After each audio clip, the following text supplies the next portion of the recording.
तो अजीज तलबा, आज मुनीर नियाजी साहब की ये खूबसूरत नज़्म हम पढ़ रहे हैं। हमेशा देर कर देता हूँ। क्या है जी?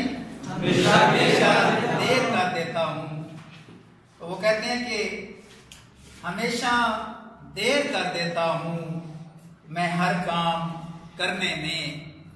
जरूरी बात करनी हो, कोई वादा निभाना हो, जरूरी बात करनी हो, कोई वादा निभाना हो, उसे आवाज देनी हो, उसे वापस बुलाना हो, हमेशा देर कर देता हूँ, हमेशा देर कर देता हूँ। और मदद करनी हो उसकी, यार की ढारस बंधाना हो, बहुत देरीना रस्तों पर किसी से मिलने जाना हो, हमेशा देर कर देता हूँ।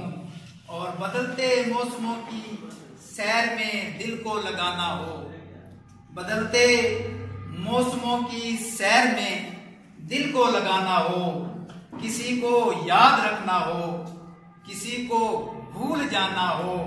क्या है जी? शेर है। किसी को याद रखना हो, किसी को भूल जाना हो, हमेशा और किसी को मौत से पहले, किसी को मौत से पहले किसी गम से बचाना हो।